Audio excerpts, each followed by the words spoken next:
కాంగ్రెస్ ఆత్మ పరిశీలనలో పడింది. ఇంత ఘోరంగా ఓడిపోవడానికి కారణాలను వెతుక్కుంటోంది. తమ భారీ అంచనాలు ఎక్కడ కుప్పకూలాయో తరచి చూసుకుంటోంది.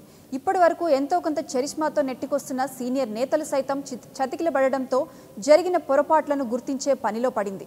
ఓటమికి దారితీసిన పరిస్థితులు, ఎన్నికల్లో వ్యవహరించిన తీరుపై అధిష్టానానికి నివేదిక పంపేందుకు కసరత్తులు చేస్తోంది.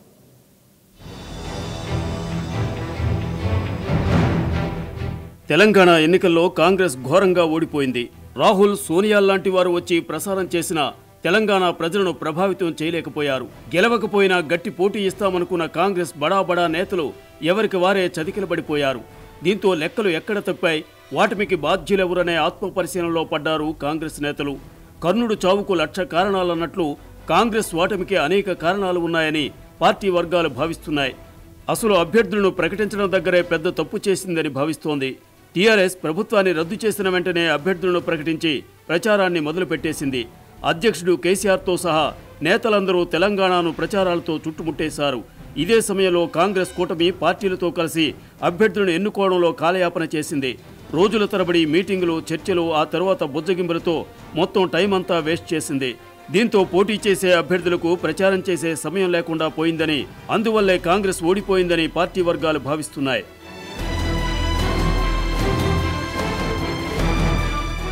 ఇది కాక కూటమిలో పార్టీల మధ్య సమన్వయం లేకపోవడం కూడా ఓటమికి కారణమై ఉంటుందని కాంగ్రెస్ నేతలు భావిస్తున్నారు. నామినేషన్ చివరి గంట వరకు అభ్యర్థులు ఎవరో తెలియకపోవడం కూడా ఓటర్లలో గందరగోళానికి దారితీసిందని అనుకుంటున్నారు.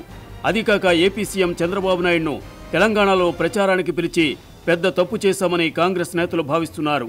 చంద్రబాబు తెలంగాణలో ప్రచారానికి రాకముందు వరకు నిరుద్యోగులు, ఉద్యోగులు కూటమి వైపే ఉన్నారని, చంద్రబాబు రాకును తెలంగాణ ప్రజలు ఒప్పుకోలేదని, అందుకే నిరుద్యోగులు, ఉద్యోగులు చివరి నిమిషంలో టీఆర్ఎస్ వైపు మళ్లారని, దీంతో కూటమి దాదాపు 1,00,000లో పైగా ఓట్లు కోల్పోయిందని నేతలు అంచనా వేస్తున్నారు.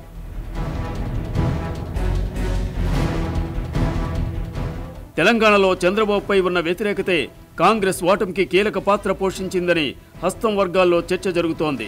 ఆంధ్ర పెత్తనం కావాలా, తెలంగాణ పెత్తనం కావాలా అంటూ కేసీఆర్ పదే అనడం, ఇదే సమయంలో బహిరంగ సభల్లో కేసీఆర్ను చంద్రబాబు తిట్టడం తెలంగాణ ప్రజలు జీర్ణించుకోలేకపోయి ఉంటారని కాంగ్రెస్ భావిస్తోంది. దీంతో చాలా మంది ఓటర్లు టీఆర్ఎస్కు సుముఖంగా లేకపోయినా చంద్రబాబుపై అయిష్టతతో ఆ పార్టీకి ఓటు వేసి ఉంటారని అంచనా వేస్తోంది.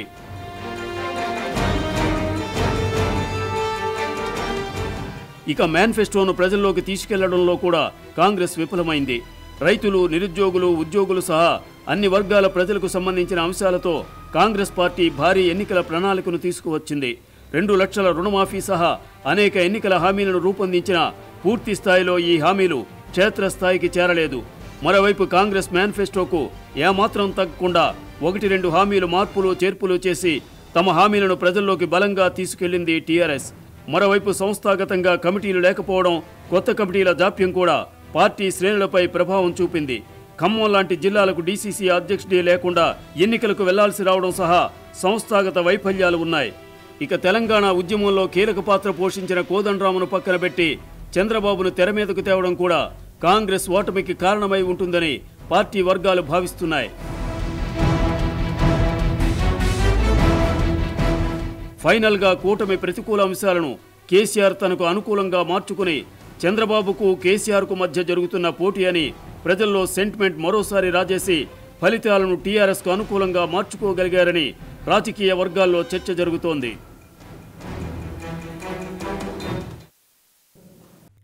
For more updates, please subscribe 99 TV Telugu.